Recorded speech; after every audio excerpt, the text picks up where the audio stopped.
I've taken the time to study the All-22 coaches film from the Buffalo Bills Week 10 loss to the Denver Broncos, and I'm sharing my top takeaways today on Locked On Bills.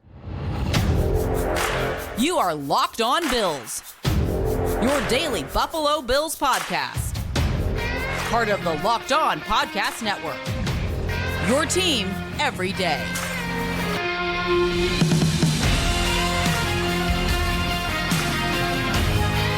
What's up, Bills Mafia? It's Joe Marino, author of Go Bills and Buffalo's Run, also the co-host of the Locked On NFL Scouting Podcast, and I'm your host of Locked On Bills. Want to thank you for making Locked On Bills your first listen every day, and a big welcome and shout out to our everydayers. You know who you are. Those of you who never miss a single episode, I appreciate y'all being here very, very much. I'd also like to invite you to subscribe or follow for free on YouTube or wherever you listen to podcasts. We're part of the Locked On Podcast Network, your team every day. This episode is brought to you by LinkedIn Jobs. LinkedIn Jobs helps you find the qualified candidates that you want to talk to faster. Post your job for free at linkedin.com/LockedOnNFL. That's linkedin.com/LockedOnNFL to post your job for free. Terms and conditions apply. Well, folks, you know what time it is. Time for the All-22 review episode. I've spent Tuesday studying this Bills effort against the Denver Broncos, and I want to share with you my top takeaways. And, of course, this comes after the Bills fired offensive coordinator Ken Dorsey. We've already done a reactionary podcast to that, so make sure you don't miss that in your feeds. But now it's time to focus in on exactly what went wrong against Denver. Have plenty of things to highlight on offense, defense. We'll get to studs and duds. We'll talk snap counts. We'll do the things that we do here on the All-22 review. But I want to start with the offensive side of the football, and I want to talk about drive enders. And I know that a lot of this is going to feel a little bit strange because Ken Dorsey is no longer responsible for this operation. But these are the issues of the operation. And I think we're hopeful that a change in offensive coordinator will lead to less miscues, less mistakes, less of these frustrating drive-ending moments and missed opportunities and meat left on the bone. I'm not sure how quickly that'll happen or if 7 games is going to be a big enough sample size for us to really know if Joe Brady's that guy to advance this thing moving forward. But that's the situation that the Buffalo Bills are in as they have 7 games left to play in the 2023 regular season. But I want to focus in on these drive enders because this is where I get frustrated. This is where I find my source of frustration. You talk about why didn't you score points? Why didn't you have a better showing? Well, what ended your drives? You only get 10, 11 drives a game. What happened on the drives you didn't score points on? So I want to focus in on that. Some of this is going to be pretty easy, but I like to see trends. Number one, your first drive of the game, you took the ball. You know what happened the first play of the game. James Cook fumble. I mean, how many times have the Bills started a game on offense on that first drive with a turnover? I mean, it's just a horrible way to start a football game. I don't need to break it down. James Cook fumbled the football. He shouldn't have fumbled the ball. Gave the ball right to Denver in plus territory. Drive 2, what was the drive ender? When you're moving the ball really well, Gabe Davis dropped the football at the 12-yard line. As you're approaching a touchdown, it's going to be 1st and 10 from like the 11 or 10, depending on where Gabe ultimately would have gotten tackled. And instead, it's off of his hands and into the hands of Justin Simmons. Drop pass into an interception. Drive 3, you run 5 plays and then you punt. And the 2nd and 3rd down sequence here before the punt is where I get frustrated. That's where I find the drive ender. So 2nd down, Latavius Murray drops the football, and the only person that he had to beat was a slot corner, McMillan, out of ECU, small undrafted free agent. That's all he would have to do is beat one guy, and he would have had a nice chunk. Instead, he dropped the football and didn't even have the opportunity. Then on 3rd down, you couldn't connect with Stefon Diggs, barely missed. I mean, if he puts another ounce of air, if Josh puts another ounce of air on the ball, you connect and you have a nice play. Instead, you punt. Your 4th series, you go 3 and out. And the 2nd and 3rd down here, also very frustrating. 2nd down, Latavius Murray catches the ball in the flats, and he's got one guy to beat, and it's a nose tackle. DJ Jones, 320 pounds, drafted in 2017. And he didn't come close to out-athleting that nose tackle. DJ Jones looked like he was Luke Kuechly filling out in the flats, making a tackle in space against Latavius Murray. So you don't get anything on 2nd down. And 3rd down is the Dalton Kincaid drop. love Dalton Kincaid. I think he's going to be a special player for this team for a long time. But that ball hit him right in the hands, and he dropped it. Drive ender. Your fifth drive was your touchdown to Dalton Kincaid. And that play was phenomenal. Cover 3 look from Denver. And on the right side of the formation, you send Diggs on a post, and you also put that cover 3 defender on that right side, on the offensive right side. It made your conflict by running the wheel while having James Cook run a flat route to hold the flat defender from buzzing too deep down. You also had a hook curl defender. It was the right play call against the right coverage and great execution. It was a beautiful thing to see. So Dalton Kincaid, beautiful touchdown reception, good play call, good scheme against cover 3. Your sixth drive is Josh Allen's interception. Right before the half, had a chance to go get some points, and instead you throw an interception. Deontay Hardy, the targeted player. And what's frustrating about that play, and going back and studying it, is how bad of a route it was from Deontay Hardy. Whenever I'm watching an interception, the first thing that I want to try to figure out is, well, is this a defendable decision? Do I understand why the quarterback made the throw that they did? And then from there, you focus on the result. Understand exactly why Josh Allen made the decision to throw it to Deontay Hardy. Don't necessarily love throwing the ball to Deontay Hardy because I think he's been really underwhelming this year, but it was a reasonable look. But Deontay Hardy ran an absolutely awful route. As I've had a chance to study this, and you actually had mirrored routes. So Diggs ran the same route on the other side of the field, and then on the other side, you had Hardy run the same route. And Hardy gets down the field, and he rounds the break. It's a really sloppy, lazy route that is literally into the coverage. And then it's very easy for that defender to undercut and pick off the ball. If you look on the other side of the field, you could see Stefon Diggs being hard into the route, snappy through the route break, and he bends the route back towards the quarterback to be quarterback friendly. Deontay Hardy just kind of rounds it and bubbles it right into the defender. It's an awful route by Deontay Hardy. I find myself way more disappointed in Deontay Hardy in his route than I am in Josh Allen in the throw and the decision. And of course, you give the ball right back to Denver. They get points before the half. Your seventh drive, you have turnover on downs. It's the first possession of the second half. Turnover on downs, and it's a frustrating sequence. On second down, Stefon Diggs drops the football. Would have been a big gain. I mean, he was isolated up on an out route against an edge defender. Catch the ball, turn and run, get a bunch of yards. He dropped it. So then on second down, you get 9 yards to Kincaid, or third down, excuse me, and then you go for it on 4th and 1. And this is a play that's had a lot of discussion. Dan Orlovsky did a big video on it, and you could say what you want about it. I think you had 3 legitimate chances to convert that first down. First of all, you had motion. Motion told you it's zone, and you're wanting to run this rail route with James Cook, which when you knew that it was zone and not man, you needed to not consider that rail route. There was no good opportunity to throw it. You need to go to the other side of the field where you had Kincaid in motion. Nobody goes with him. You know it's zone, and he has a nice little head start into a flat route that would have been an easy pitch and catch for a first down. Josh Allen never gets there. Second of all, Josh Allen could have run the ball for the first down. And third of all, if he makes a better throw to Shakir, I know that there's pressure on him, but he didn't really give Shakir a legitimate chance to make that catch. So yeah, failed play, but you had 3 pretty reasonable chances to convert that 4th and 1. You couldn't make it happen. Your 7th drive of the game is the 7-play touchdown drive. 6 of them were runs. Latavius Murray caps it with a touchdown. That's good stuff. The 9th drive of the game is Josh Allen and James Cook connecting on that beautiful fumble. They gave the ball right back to Denver. Your 10th drive ends in a punt, and that's a drive that started at the Bills' 11-yard line. They get 1 first down, and then they stall out. And I watched the 2nd and 3rd down plays. There was nowhere for Josh Allen to go with the football. Denver just won that drive defensively. And the 11th drive was the Josh Allen touchdown run that should have been the game-winning touchdown. But we know how the Bills blew it there at the end. So just a ton of mistakes, right? 11 drives, and just 8 of them you have big-time failures. And the same thing with the Bengals. And we've been doing this every week for a reason, talking about drive enders, finding these execution issues. And look, I fully agree that the mistakes and issues of the Buffalo Bills offense are far more player mistakes. But when there are consistently this many mistakes by players, eventually you have to point it right back to the offensive coordinator. And you had a bunch of mistakes over a long period of time with no progress.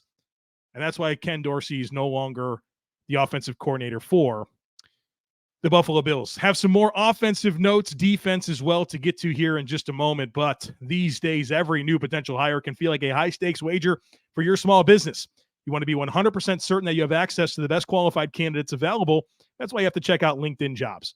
LinkedIn Jobs helps you find the right people for your team faster and for free. And folks, it's so easy to create a free job post over at LinkedIn Jobs. And then once you do, add your job in the purple hashtag hiring frame to your LinkedIn profile to spread the word that you're hiring. Then simple tools like screening questions make it easy to focus on candidates with just the right skills and experience so that you can quickly prioritize who you'd like to interview and hire. That's why small businesses rate LinkedIn Jobs #1 in delivering quality hires versus leading competitors. LinkedIn Jobs helps you find the qualified candidates that you want to talk to faster. Post your job for free at linkedin.com/LockedOnNFL. That's linkedin.com/LockedOnNFL to post your job for free. Terms and conditions apply. Folks, score early this NFL season with FanDuel, America's #1 sportsbook, because right now, new customers can get $150 in bonus bets with any winning $5 money line bet. That's $150 if your team wins. So if you've been thinking about joining FanDuel, there's no better time to get in on that action. The app is super easy to use, and there's a ton of different things that you can bet on, including spreads, player props, over-unders, and more. So visit FanDuel.com/LockedOn and kick off this NFL season. FanDuel, official partner of the NFL. Couple of other offensive notes that I want to get into here. On the touchdown run, the Josh Allen touchdown run at the end of the game, that should have been the game winner. Dalton Kincaid did something super cool here. So he was that tight end on that side of the field where Josh rolled out. And so Dalton was kind of rolling out into a pass route.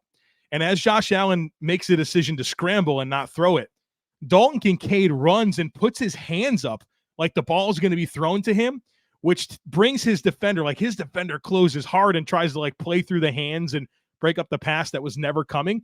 And it was such a cool play because that took another body away from Josh Allen as he's pursuing the goal line. And not that Kincaid's defender had a real chance to get there, but I thought it was just a really cool, veteran, smart little nuanced thing to do in that situation where, hey, you're just kind of running and lifting coverage. Act like you're going to catch the football and make guys come to you and take them away from Josh Allen. I thought that was really cool. So if you get a chance to see the replay of that, you can see it. If you're a Locked On Bills subtext subscriber, you've seen it. It's in the Discord channel because I thought it was really cool. I did a little video on it. The run game was good for the Bills in this game. Really good, strong, 26 carries, 192 yards, 2 touchdowns.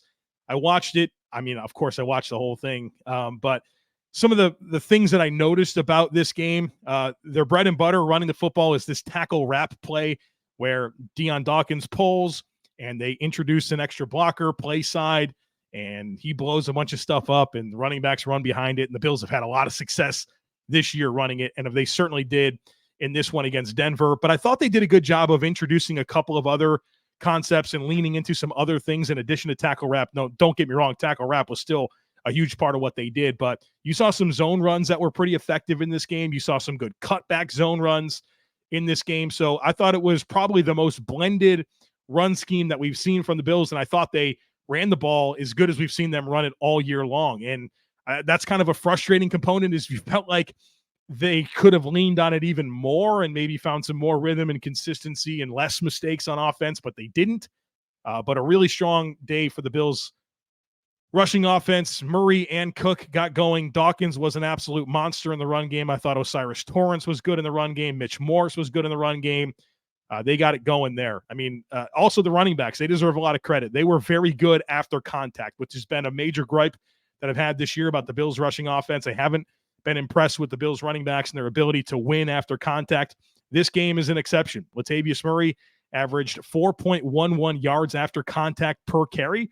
37 of his 68 rushing yards came after contact.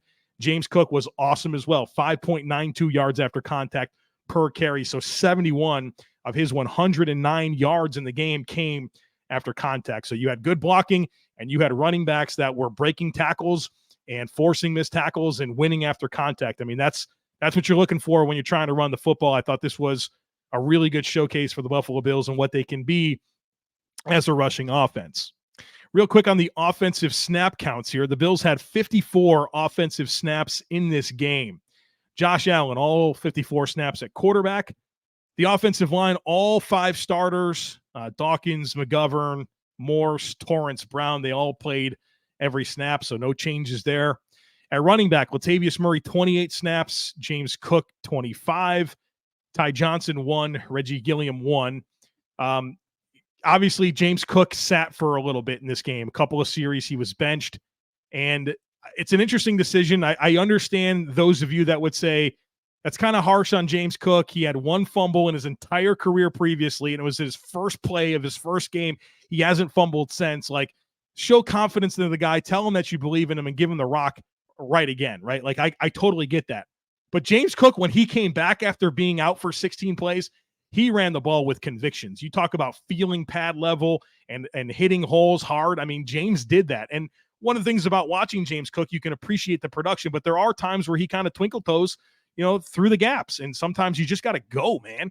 And I thought that the benching, if you will, led to him being a lot more of a determined runner that, wasn't so finesse. And I know that James is always going to be that type of runner, right? He's kind of like a tall, lean build. Like, he's not really built for, smashing himself between the tackles, but there's a way to do that and still hit holes with convictions and, not be such a twinkle toes guy.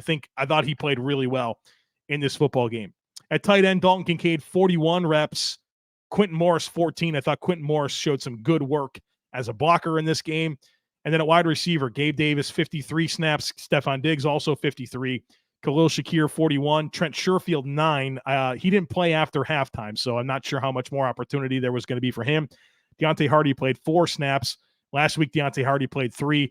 Folks, he's a non-factor for this offense. The route running's not there. The explosive isn't there. Now, he's made a couple of catches like in space where he's able to make somebody miss and make a play for the Bills offense. But there's nothing about Deontay Hardy that I see that says, you know what, give me more. And I know that's a gripe that's out there. There's people that are saying, this was Brandon Beane's biggest ticket free agent weapon on the offense, and they're not getting him involved. Okay, I'm fine with that. Like, bad contract. He's a good punt catcher. But there's not a whole lot of appeal for me when I watch Deontay Hardy and I think about how this Bills offense can get better. I don't have anywhere near high on that list more involvement for Deontay Hardy. So there you have it. The offensive snap counts, run game notes, and that little Dalton Kincaid play was pretty fun. All right, we're going to talk about the defense. A pretty good defensive effort, but I think they made a couple of catastrophic calls. We'll get to studs and duds and defensive snap counts here in just a moment, but you got to check out Prize Picks. Prize Picks is the funnest, most exciting, easiest way to play daily fantasy sports. The format is awesome. It's just you against the numbers. It's not you against thousands of other players, including pros and including sharks. Here's what you do. You select 2 or more players, you pick more or less in their projected stats, and you place your entry. That's it. It doesn't take long. Picks can be made in under a minute. And then when you win, the withdrawals are super, super quick. I love all these sports right now. I love them even more when I have a Prize Picks entry going into a slate of games. It just makes it that much more fun. So go to prizepicks.com/LockedOnNFL and use code LockedOnNFL for a first deposit match up to $100. Again, that's prizepicks.com/LockedOnNFL and use code LockedOnNFL for a first deposit match up to $100. Prize Picks, daily fantasy sports made easy. All right, folks, let's talk about this defensive effort, and I'll be honest with you, I really enjoyed it. I enjoyed watching that defensive tape. I thought they did a lot of really good things. I think they had 2 catastrophic moments in terms of play calls, but for the most part, I really enjoyed it. You certainly had some missed tackles. Terrell Bernard had a big whiff that led to like an additional 13 yards. You had some rush lane discipline issues, but like for the most part, you watch this defensive tape and you think, wow, that's pretty good stuff, especially when you think about who they don't have and guys in spots that are playing a high volume of snaps that have really not been on the team for more than a couple of weeks, right? There's a lot of good going on there. But I'm unfortunately left with 2 plays that stand out to me in a big, big way that honestly just made it easy for Denver. And I think were directly correlative to the Buffalo Bills losing this game. And so while we are frustrated with the offense, and we should be, and there's a lot of good to say about the defense, kind of like with the Cincy game where everybody was like, oh, you held them to 24 points and you really gave them a chance and all that. But like you look at some of the moments where they got you and you say, you know what? You had a stupid play call. And it's that simple. It wasn't smart football. And I think it happened a couple of times against Denver. One of them would be a 3rd and 5 play. It's this first play of the second quarter. And the Bills, I can't explain this to you because it doesn't make sense in terms of logical football.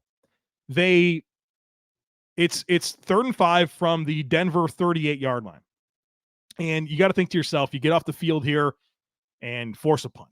Well, the Bills don't. They allow Russell Wilson to have the easiest scramble of his entire life because they don't rush the A-gaps. They had 2-3 techniques, 2 defensive ends, and nobody in the A-gaps.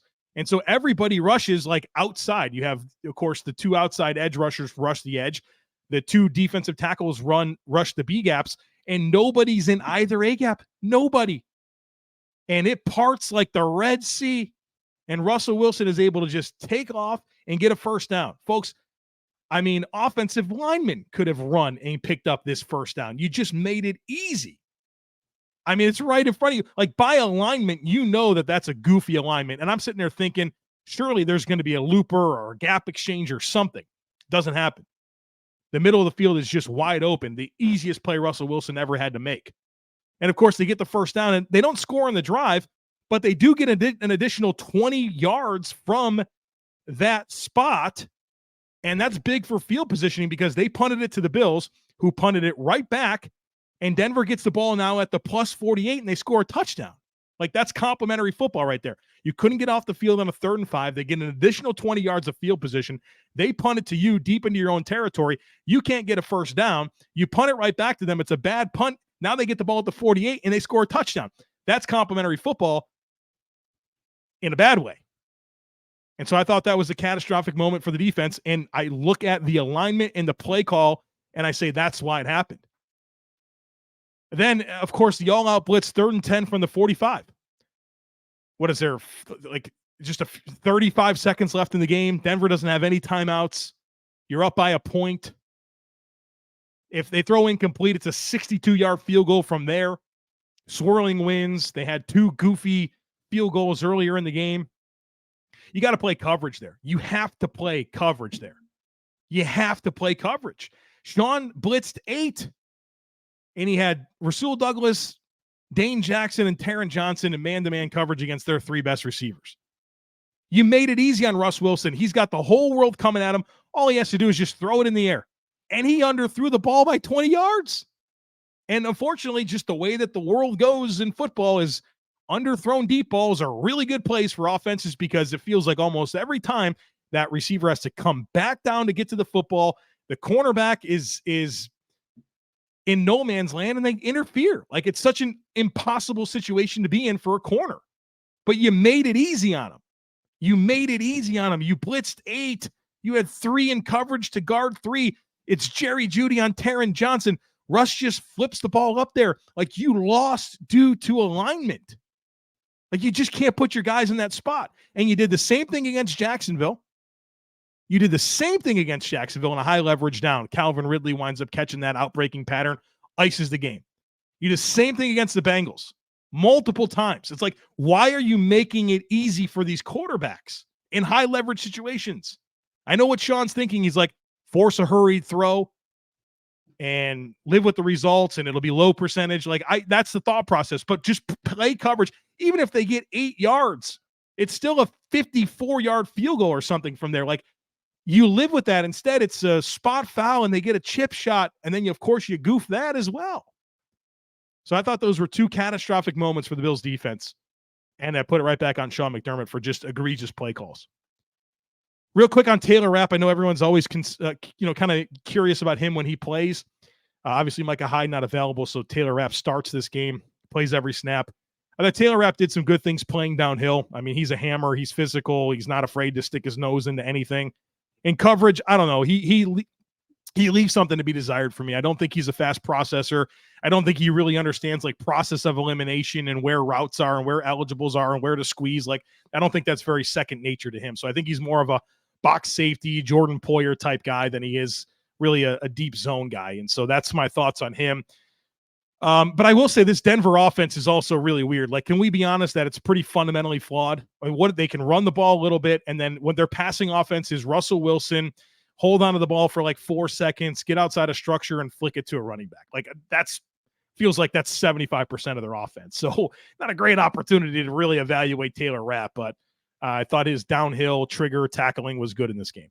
Jordan Poyer is another player I wanted to point out. I thought they played him as a low safety quite a bit, and I thought his run defense, knifing through plays, playing off contact tackling was really strong in this game. So another good performance from Poyer.